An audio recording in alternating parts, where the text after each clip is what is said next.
आगे जेल से हम बेल करावली रिहाई।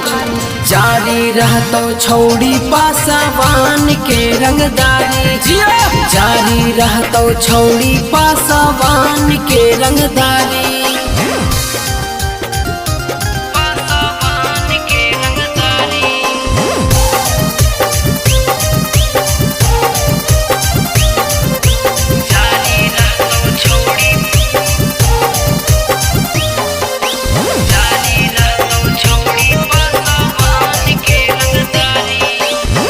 कितना के भाड़ा पारा दिलिए का सरावागे, पासवन बरांड ही औ छौड़ी तोरला भरावागे।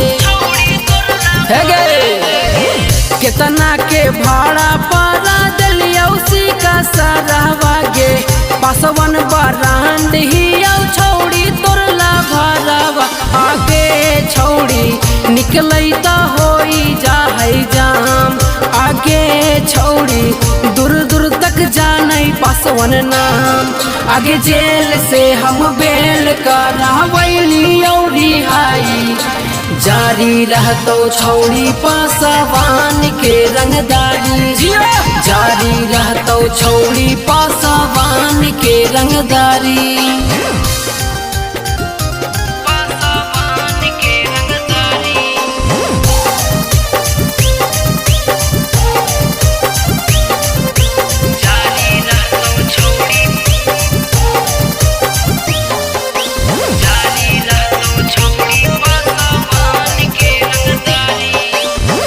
चारों तरफ दिलीप राजा के राहो खेलागे, राहे उ झुंड में चाहे राहो अकेलागे।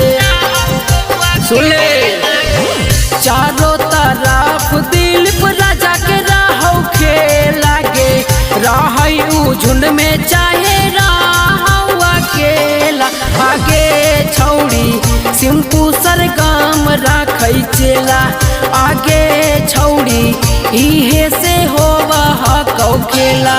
आगे जेल से हम बेल करावली रिहाई। जारी रहतो छौड़ी पासवान के रंगदारी, जारी रहतो छौड़ी पासवान के रंगदारी।